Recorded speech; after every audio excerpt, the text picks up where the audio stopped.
익산 일빛교회 장권능 목사입니다. 익산 일빛교회 장권능 목사님 주일 낮 예배 말씀 빅립보서 4장 4절에서 7절 기쁨은 행복의 원천이다. 우리는 아시는 것처럼 이제 설 명절 연휴가 이미 시작되어서 물론 우리는 해외는 가지 못할지라도 비행기를 타지 않을지라도 가장 안전하고 가장 하나님 기뻐하는 이 귀한 예배 자리에 노아의 방주보다도 더 좋은 구원 열차에 탑승하셔서 하나님께 예배하는 저와 여러분들이 최고로 행복한 사람인 줄로 믿습니다. 그렇습니다. 설날하면 명절하면 그냥 단어만 들어도 왠지 설레고 왠지 기쁘고 왠지 행복해져야 할 것 같은 그런 분위기입니다. 그런데 솔직히 우리끼리 얘기했지만 설날을 앞두고 있지만 여러분들 과연 내 마음의 행복지수가 막 올라가고 있습니다. 너무 그렇게 만들면 안 됩니다. 왜 우리는 이처럼 남들은 다 행복한 명절이라고 설레고 행복한 새해 복 많이 받으라고 축하하는데 진작 우리 마음속에는 행복지수가 더 충만하지 못하고 도리어 근심과 염려가 우리 마음속에 채워지고 있을까. 지난주에 우리 마태복음을 통해서 믿음의 눈을 가지고 땅의 것을 바라보지 말고 하늘의 걸 바라볼 때에 우리가 행복하다라고 우리 신앙의 기쁨의 원천이 눈에서 보는 데서 나온다고 말씀을 드렸는데 거기에 계속 반복되는 단어가 뭐라고 그랬죠? 염려. 몇 번 나온다고 그랬죠? 6번. 이렇게 문제내고 답안을 주는 목사님들 있지 않습니다. 착하다라는 얘기지요. 그래. 오늘도 똑같은 얘기가 나옵니다. 왜 우리가 행복하지 못할까? 결국은 행복지수보다 뭐가 우리 마음속에 더 차오니까 염려가 먼저 자리 잡으니까 행복할 수 없다라는 거예요. 그러니까 염려라는 뜻이 뭐라고 했죠? 마음이 나누이다. 마음이 갈라진다. 행복한 사람은 어떤 사람은 행복해요? 한 가지 일에 몰입하는 사람은 누가 뭐라고 해도 행복할 수 있습니다.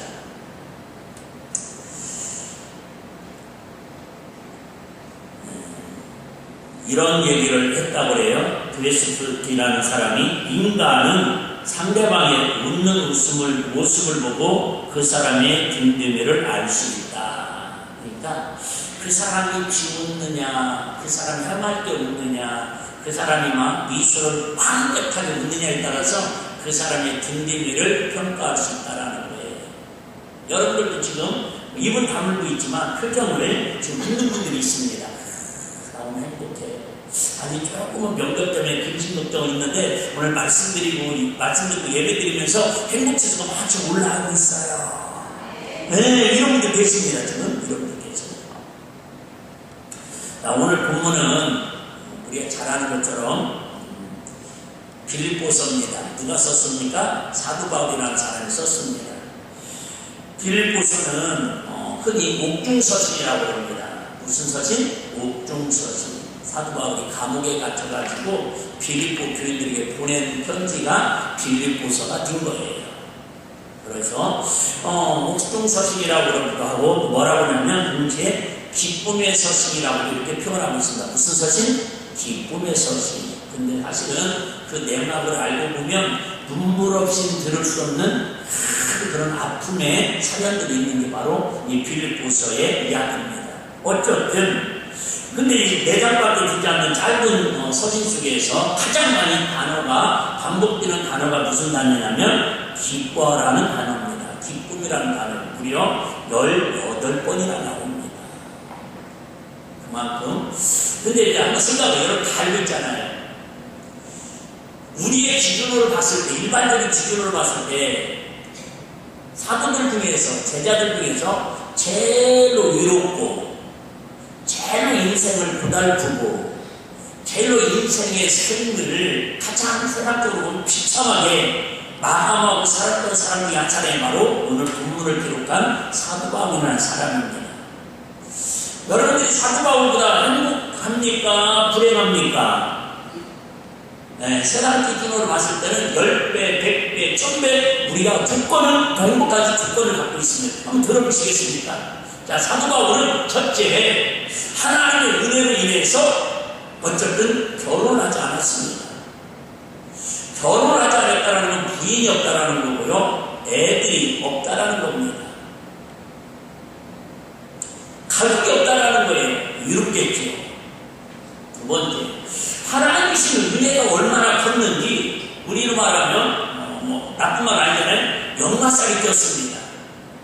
한시도 가만히 자리에 있지 않냐고요. 큰 세월에서 지구촌에 기도하다가 하나님의 기념가를 만나게 하면 그 집을 교회를 세우고 교회가 안정되고 좀 인정받고 대접받을 바람에 또 다른 지역으로 떠나고 또 떠나고 또 떠나고 또 떠나고 또 떠나고 한번 해볼래요. 시작. 또 떠나고 또 떠나고 또 떠나고.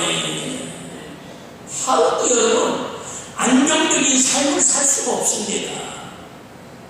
더 놀라운 건 가는 데마다 환영하는 게 아니라 대부분 부수고 푸는 적대감을 가지고 막 죽이려고 그럽니다. 고린도서 11장에 보면 그가 당한 고통에 대해 아픔에 대해 참 이야기하지 않습니까? 이 사람들은 욕심도 없습니다. 오직 뭐만 전하려고 하나님의 복음만 하나님 나라만 전하려고 하다가 결국 매맞고 세상의 감옥에 갇히고 정말 이루 말할 수 없는 핍박과 어려움을 당합니다. 그렇게 해서 나이가 먹어가지고 이제 빌립보 감옥이라는 감옥에 갇혀가지고 편지를 쓰고 있어요. 여러분 이 정도 되면 하나님 앞에 한마디 정도는 합성 넣을 수 있을 것 같아요. 하나님, 내가 젊은 날에 예수 그저 다메섹에서 사울아 내가 나를 핍박하느냐 금성 듣고 내가 꼬꾸라지고 죽여져가지고 한시도 내 세상 내 생각대로 살아오지 않았습니다.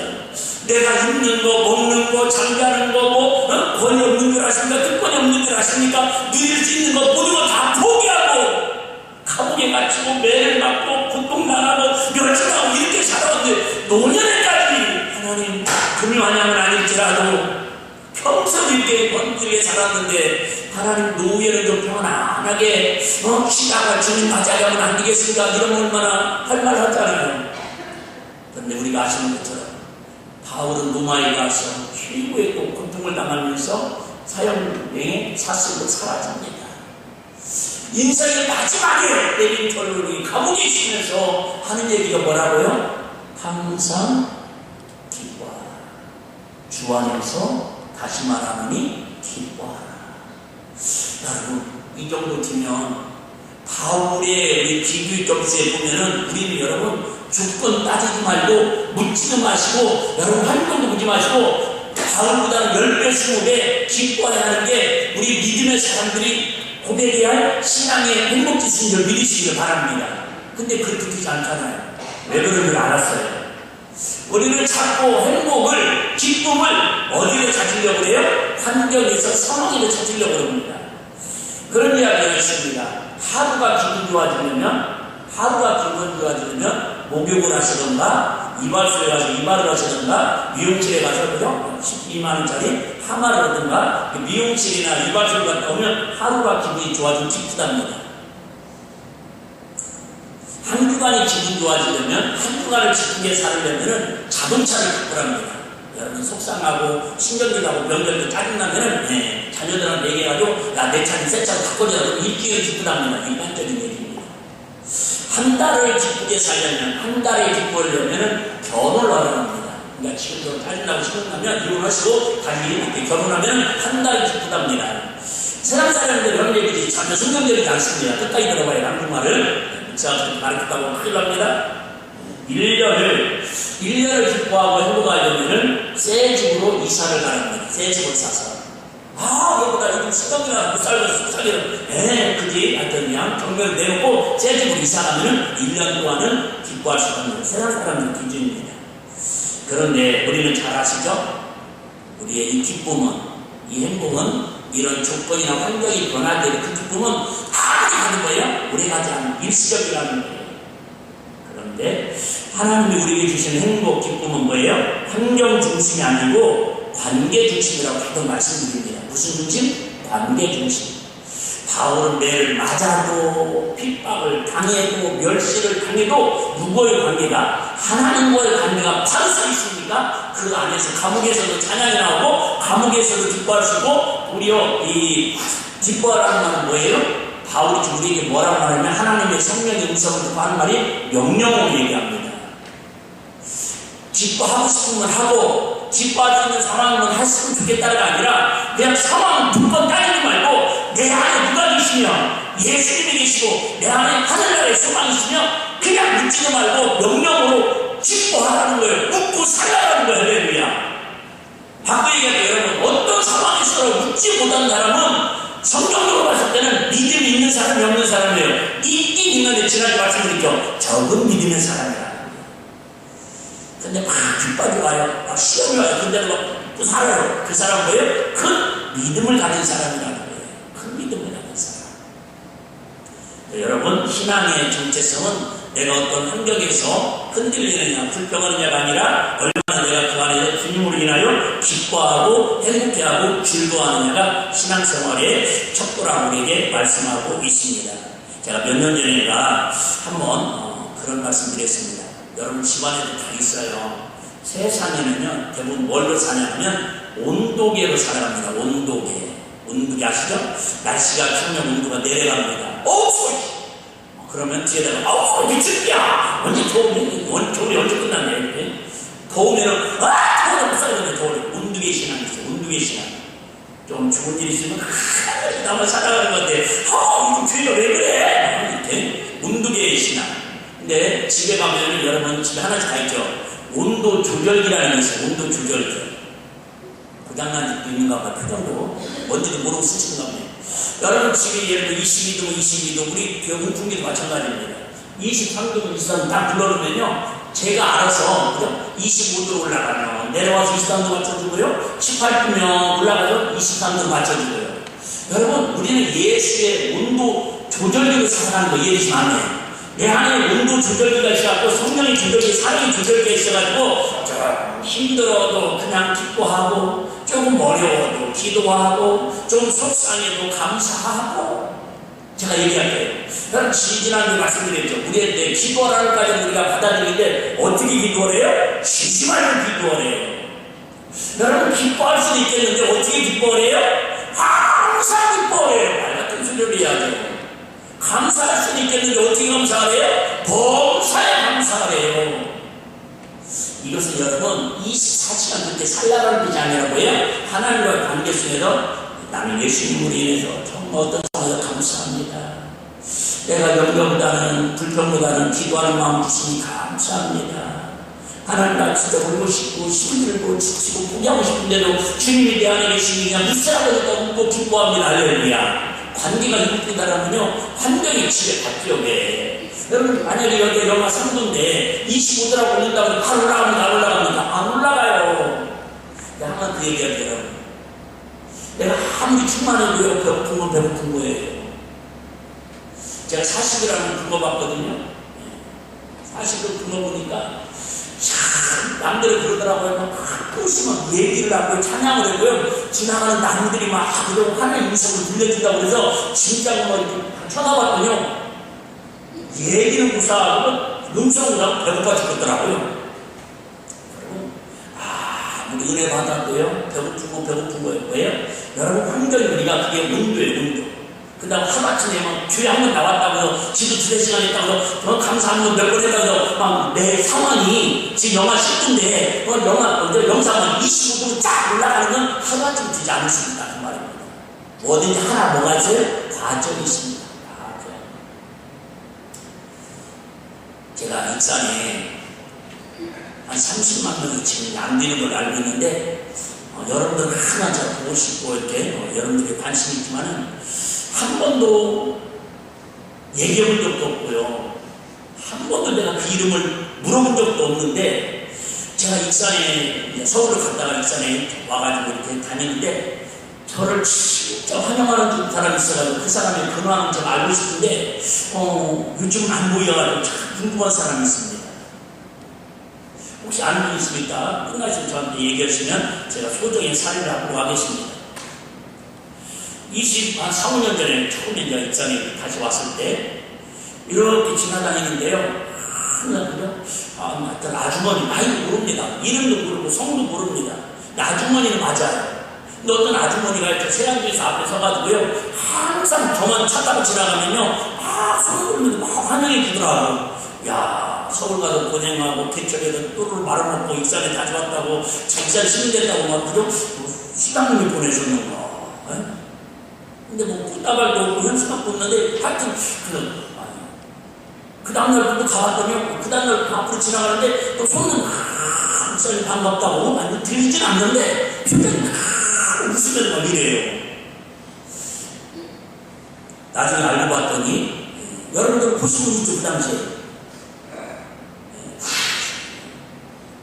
그분 지금 어떻게 사시는가 궁금해요. 나중에 알고 보니까 그런 사람을 우리는 뭐라고 불러요? 그 사람 맞아요. 근데 여러분, 성경에도 가장 행복한 사람이 누구냐면 예수에 미친 사람이 가장 행복하대요. 한마디로 말하면 바울이 이렇게 기뻐하라고 행복하라고 감사하다고 구별할 수 있는 자기가 아니라 여러분도 하라고 명령할 수 있을 정도로 파워가 있는 건요, 자기는 누구에게 미친 사람이라는 거예요? 예수님에게 미친 사람이에요. 이 미친 사람을 우리는 전문 용어로 광인이라고 합니다. 광인. 이게 미친 사람. 근데 미친 사람이 특징이 있어요. 여러분 아시죠? 미친 사람의 특징은요, 제가 이 얘기를 그러는 거예요. 항상 웃고 다닙니다. 항상 웃어요.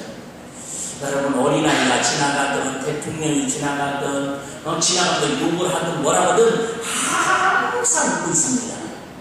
그런데 분명한 것은 우리보다는 그 미친 사람이 행복지수가 훨씬 좋은 건 사실이라는 거죠. 예화입니다. 예화.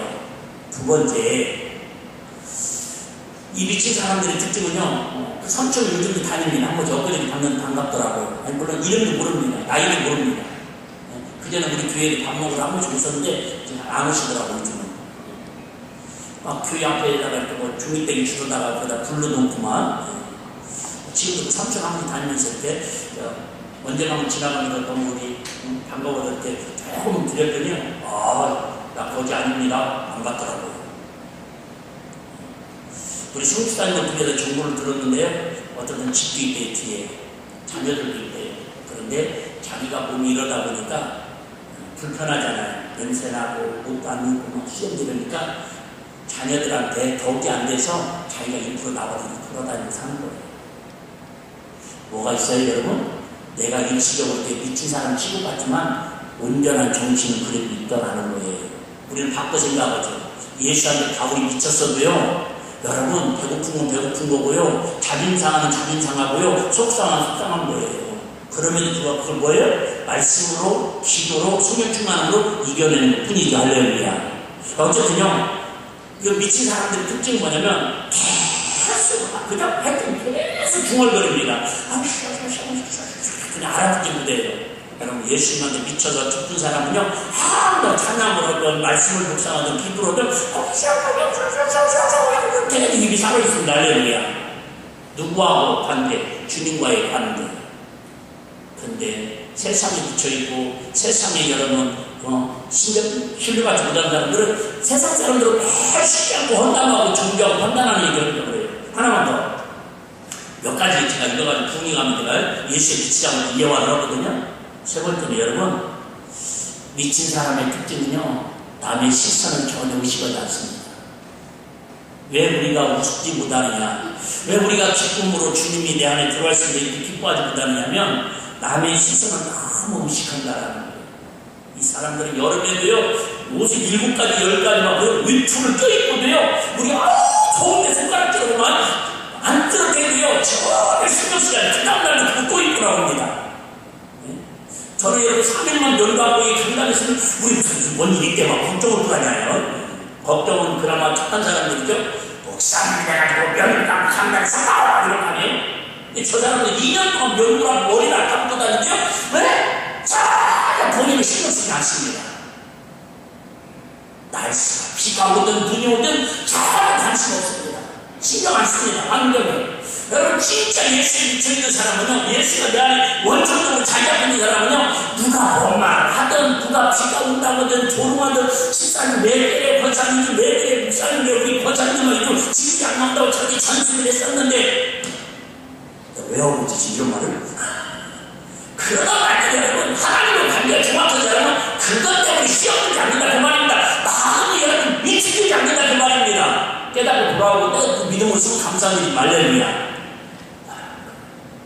제가 오늘 참 설교 준비하면서 제 마음에 이렇게 와닿는 어떤 유명한 분이 한 얘기인데요. 참 가슴이 와닿더라고요. 어떤 이야기냐면 여기 있네. 대부분의 사람은요, 자신에게 편들어주고 위로해주고 격려해주는 자기 편에 있는 사람이 약 95%라고 합니다. 그러니까 내 주변에 있는 사람들이 대부분에 힘들면 원나는 힘들어, 밥 타줄게, 밥 먹자 이렇게 대부분 내 편이 돼서 위로해주고 격려해주는 95%래요. 일반적으로 유명한 예본 얘기예요. 그리고 자신을 드러내고 모함하고 질투하는 반대편 사람이 약 5%라고 합니다. 저도 그렇게 생각을 해봤어요. 대부분의 이렇게 여러분들이 저를 쳐다보고 이렇게 예배드리는 분은 95%인데 지금도 여러분 설교만 잘못된 말했다가 가만 놔두는 게 5%는 누굴까? 새벽에 와서 그렇게 이름 5% 이름 중에 누군가 이렇게 해봤더니 생각이 안 나서 포기했네. 제가 뇌졸중 맞고 나니까 좋은 게 순간과 생각이 없어지는 게 좋더라고요.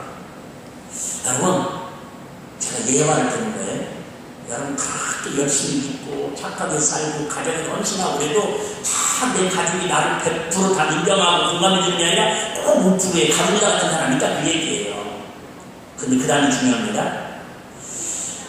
그런데 미련한 사람들은 5%에 불과한 반대편 사람들에게 생각과 감정 에너지를 95%를 쏟는다는 것입니다. 무슨 얘기 아시죠? 95명이 목사님 오늘 은혜 받았어요. 목사님 어떤 걸 오늘 명절에 정말 우리에게 위로기를 말씀을 해주셨어요. 뭐, 여러분들 표현 안 해도 괜찮습니다. 내가 혼자 생각을 하는 거예요. 막 그렇게 여러분 은혜 받았다고 감사한 사람이었는데 지나가면서 들을 때마다 참 별소리 다 듣네. 내가 오늘 그런 소리 들으려고 내가 강단에는 오늘 목사님 내가 설교 이런 소리 들으려고 내가 명절날 내가 전도 안 붙이고 내가 교육을 알아봐 이렇게 속으로 들어가는 허구치고 계속 지나가는 소리 들었어요. 그럼 뭐 하면 돼요? 무시하면 돼요. 그러니까 무슨 연결 잘못했어요. 새 거품 많이 받으세요. 근데 이게 뭐예요? 쭉 들어옵니다. 여기처럼 뱀이 그냥 선악과를 까먹으라고 부합격하고 뭐 이건 탐이 쭉 들어와가지고요. 그 에너지를 힘들고 지치고 속 나가고 막 짜증나는 에너지를 그냥 다 쏟는다. 정말 100% 5%를 위해서.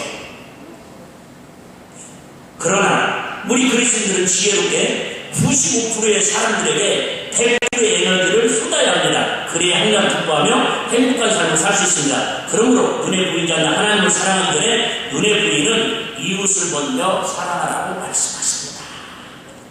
어려운 얘기를 쉽게 풀으려고 하니까 좀 길어졌는데 뭔 말이 이해되시겠죠? 여러분 나에 대해서 한두 명이 부정적인 얘기하는 거 너무 마음에 들고 목말이 하지 말고 끙끙 앓고 그러고 스트레스 받고 살지 말라 그 말이에요. 네? 눈이 크잖아요. 아니 여러분 짧은 인생 먹고 살아도 짧은 있고 기뻐하고 살아도 짧은 인생인데 꼭 미워하고 또 뭘 즐기려고 살아가는 그 말이에요. 오늘 중요한 얘기가 좀 많은데 시간이 다 돼가서 빨리 정리하도록 하겠습니다.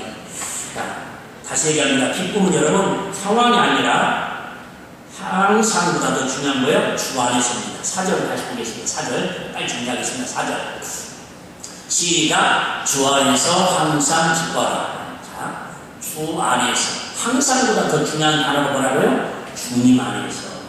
안에서라는 말은 이렇게 주님의 힘으로, 주님의 능력으로, 주님의 도우심으로 이런 뜻이에요. 그러니까 여러분 세상 것을 자꾸 위부적으로 월급 많이 받았으면 기뻐합니다. 우리 자녀가 보너스 받고 명절 때 선물 많이 주면 기뻐합니다. 여러분 이처럼 위부에서 오는 기쁨은 한계가 있다는 거예요. 근데 하나님 주시는 기쁨은 뭐예요? 주님으로부터 오는 힘이라는 거예요. 주님의 원천이 셈이라는 셈. 주님이 아주 궁금하지만 그 힘을 가져야 항상 기뻐할 수 있는 것이지 세상 것은 여러분 우리 다 그 정도 인생 살아봤잖아요. 근데 우리의 기쁨을 빼앗아가고 기뻐하려보다는 아까 말씀드린 것이 뭐예요? 염려라는 거예요. 염려. 아무것도 뭐예요? 염려하지 말고 6절 한번 보겠습니다. 6절 시작. 6절 시작. 아무것도 염려하지 말게. 여러분 계속 지난주 6번 이렇게 짧은 부분 속에도 오늘도 염려하지 말라. 왜? 우리 인간의 본능은 아담 하와가 선악과를 따먹은 그 순간부터 마귀의 생각은 뭐예요? 마귀의 전략은 염려를 갖다 주는 거라는 거예요. 그러니까 염려가 오는 게 문제가 아니라 염려 속에 우리가 빠져들어가는 게 문제예요. 어떤 분은 그렇게 표현하더라고. 염려가 뭐냐면은 블랙 커튼 같은 말, 블랙 커튼 아시죠? 커튼, 네? 커튼. 그냥 여러분 강에 아침에 일어났어요. 근데 막 햇살이 쫙 와가지고 춥고요. 햇살을 보면 하루가 상태예요. 그런데 여러분 막 해가 지금 중천에 떠가지고 막 기쁨이 뭐 창간이 빛나는데도 아무 것들을 싹 쳐버리면은 여러분 뭐예요? 우리가 하나님 보여주는 자연색이 아름다움이 보여지지 않는 것처럼 내 안에 하나님 주신 기쁨이 있다라는 거예요. 하나님 평강이 있다라는 거예요. 하나님 은혜가 있다라는 할렐루야. 근데 염려하는 게요. 이게 싹 우리 마음을 가져버리면은 기쁨도 사라지고 평강도 깨지고 감사도 사라지고 내 행복도 없어지고 왜? 염려가 시간을 예수님의 우리 마음에 바꾸는 걸 여러분 자, 제 눈이 더 중요합니까? 손수건이 더 중요합니까?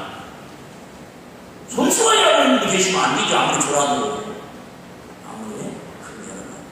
이렇게 귀한 눈을 가지고 있을지라도 한참은 1,000원짜리도 안 되는 손수건을 갖다가 여러분 앞에를 가리면은 보기에도 아깝고 보기에도 좋은 기술은 여러분들 얼굴이 안 보인다 그 말이에요.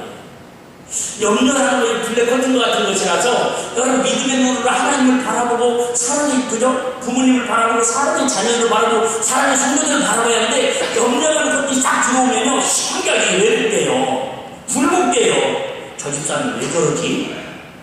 저 권사님 왜 저래? 그게 뭐예요? 염려라는 게 딱 들어와서 우리 마음을 가려놓으면은 우리 마음과 생각이 불붙게 해석을 만든다는 거예요. 가정에서도 마찬가지입니다. 그걸 갖다 우리는 전문용어로 뭐예요? 사춘기인가봐. 권태기인가봐. 이런 용어로 포장을 하고 있는 거예요. 진정한 염려가 사라지면 우리 안에 주님은 이미 우리에게 복 있는 사람으로 우리 안에 평강과 하나님의 기쁨을 허락해 주셨으니 할렐루야. 그래야 우리에게 이 기쁨은 무엇으로 이어집니까? 평강으로 이어집니다. 평강. 자, 평강은요 내일에는데 깨지지 않는 상태, 온전함을 의미합니다. 세상이 주는 평안은 잠시입니다. 문제가 해결되면 평안, 돈이 나오면 평안, 돈이 생기면 평안, 그러나 또 다른 문제가 생기면 깨집니다. 그러나 하나님의 평강은 상황을 초월하는 평강이다라는 거예요. 그러면서 우리 7절인가요? 너희 마음을 지키시리라. 7절. 그리하면 모든 지각에 뛰어난 하나님의 평강이 계시되 너희 마음과 생각을 지키시리라. 너희를 지킨다는 말은요, 우리가 아시죠? 군인이 나라를 지키듯이, 옛날에 파수꾼들이 성을 지키듯이 하나님께서 우리 마음속에 염려가 떠나가면 하나님 주신 평강이 내 안에 임하면 하나님으로 인하여 기쁘고 행복할 수 있도록 하나님께서 성령님을 통해서 우리 마음과 생각을 보여 성을 지키듯이 찐히 지켜주신다 그 말이 할렐루야. 아유 나는 오늘도 이거 지키고 살 거야. 나는 화내지 않도록 지킬 거야. 나는 늘 지구하면서는 우리의 마음을 운영하고 가지고 물론 결승 중요합니다. 결단 중요합니다. 근데요 우리의 마음도 성을 지키듯이 누가 지켜주셔야 한다고요? 하나님께서 지켜주셔야 합니다. 여러분 기도자분들이요 하나님 우리 자녀들의 마음과 생각을 성령님께서 지켜주시옵소서. 그래. 우리 가정을 우리 일비교회를 하나님의 평강과 하나님의 은혜와 하나님의 사랑으로 지켜주시옵소서. 설날에 우리가 회복해야 할 세 가지의 기쁨이 있습니다. 잘 아는 것처럼 우리는 구원의 기쁨이 회복되어야 합니다. 저도 그런 생각을 해요. 제가 100번도 더 얘기했지만 그때는 믿음도 없었는데 중학교 2학년 때 구원의 확신도 없었는데 그때는 여러분 주일날 교회 가는데요 토요일날 학생들 모임 가는데 수요일날 예배 가는데 여러분 정말 방학 때 아니 주일학교 보조교 가는데요 믿음도 없고 구원의 확신도 없는데 얼마나 기쁘고 기다리고 설레는지 몰라요. 그런데 죄송해요 양심나 목사이지만 지금도 내 마음이 그 중학교 2학년 때, 고등학교 3학년 때 참 오사리 금식기도 가서 3일 동안 금식하면서 그거 배고프면서 그죠? 하나님과의 그게 두렵고 떨리는 그 기쁨. 솔직히 지금도 그 기쁨 행복지수가 그만큼 못 따라간다니까요. 환경은 그때보다 100배, 1000배가 더 좋아졌는데 여러분 저만 그런 것 같습니까? 여러분 아무리 지금 경제가 어렵고 여러분 지금 삶이 힘들다고 해도 여러분 지금 여러분 우리 비프당도 빈데 없잖아요. 제가요 한 30년 전에 서울에서 시골을 한번 명절 때 와야 하는데 제가 그랬어요. 우리 아버님이 야 너 막내야 너는 왜 장가가기 전에 왜 명절 때 시골이 안 오냐 그랬는데 뭐라 그러면 아이고 기차 표도 못 끊었고요. 비가 무릎 뻗었어요. 그랬더니요 우리 둘째 여기 꿀딱 묻어게 하려고요. 프라이드 그 있잖아요. 그 당시에 프라이드 잘 빌려줄 테니까 타고 가라는 거예요. 그렇게까지 얘기했는데 아무 수 없더라고요. 근데 세상에 그때 내가 지금도 감격이 세로 지금 차는 그때보다 훨씬 좋은 차 아닙니까? 네, 좋아요. 그런데 세상에 서울에서부터 우리 집에까지 방에 딱 들어가는 데까지 세상에 제가요 비포장도로 신장으로 흙을 한 번도 안 받고 집까지 들어갔다는 거 아닙니까? 안 놀래죠. 지금은 이런 얘기하면 꼰대 소리 듣는 거지.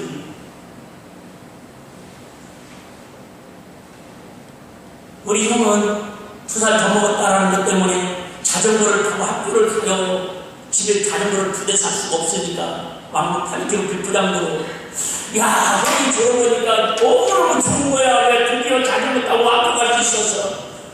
그래서 여러분 내가 친구들만 가방을 실어주고 앞에다가 친구 데리고 뒤에다 데리고 들고 막 그러고 다녔더니요 세상에 이틀에 한 번씩 자동차가 자전거가 빵꾸가 나더라고요. 지금도 생각이 자전거 다 빵꾸 나고요. 끌고 가도 행복하더라고요. 끌고 가도.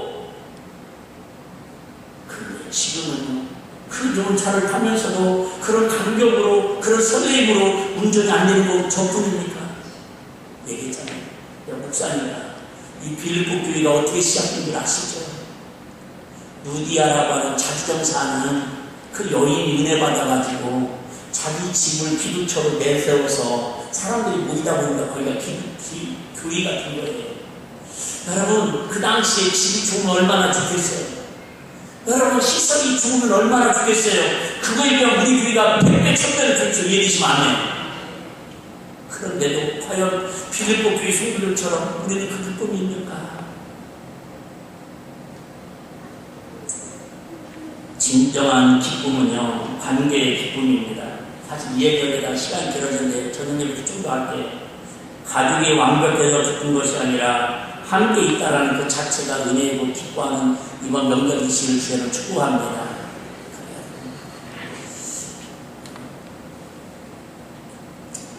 여러분 가족마다 가정마다 사연 없는 사람이 어디 있고 아픔 없는 사람이 어디 있겠어요. 또 내가 완벽한 그런 가족 구성은 어디 있겠습니까? 여러분 시편에 보니까 구역은 하나님이 자로 재어줬대요. 여러분의 가족 구성은 여러분 내가 만들고 싶어도 만들어진 게 아니잖아요. 하나님이 어련히 알아서 하나님께 추적의 상황에 가족 구성원을 만들어 주신 것을 받아들이시고 여러분 가족 한 분 한 분을 좀 나한테 상처를 주더라도 부모님이 좀 나에게 무능력하더라도 자녀들이 내 기대에 좀 못 미치더라도 우리 가족 구성원이라는 관계 하나님과 내 관계를 위해서 행복해야 하듯이 하나님 우리 가정에게 준 형제들도 마찬가지고요. 네? 부모 자식 손주들만 손주 이뻐하듯이 그 이뻐만 하지 마시고 조금 속상한 일 때도 아플 때도 병원에 누워있을 때도 여러분 돈을 많이 벌어다 줄 때도 힘들고 어려고 지쳐있는 서로 그런 때 있을지라도 우리 관계가 가족 관계를 통해서 기뻐하고 순중히 여겨주는 주님으로 인해서 행복하다고 고백할 수 있는 우리 설날 명절 이시기를 주는 축복합니다. 세 번째 마지막 여러분 감사의 기쁨이 회복되시기를 원합니다. 더 이상 말씀 안 드리겠죠? 감사하면 돼요. 얘기했잖아요. 감사가 안 되면 어떡하라고요? 하나님 진짜 감사 안 되는데 감사하라고 하니까 제가 일단 해놓고 봅니다. 감사합니다. 해보려 시작.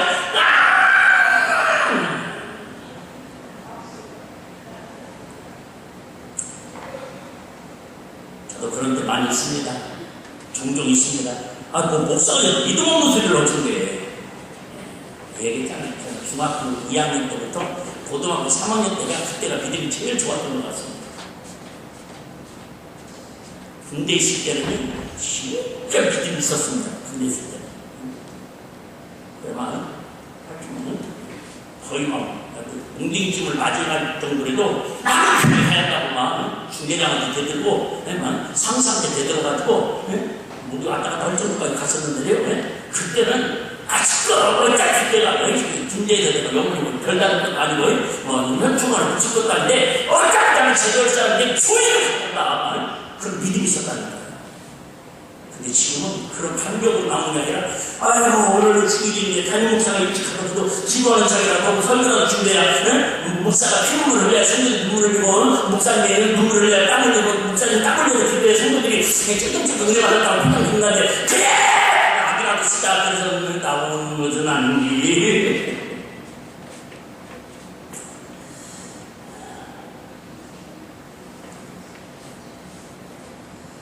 말씀 어렵게 안 전하려고 노력하는 거 아시죠? 여러분 어쨌든 좋은 믿음, 행복한 거 원리도 찾지 마시고 이미 우리 안에 와 있습니다.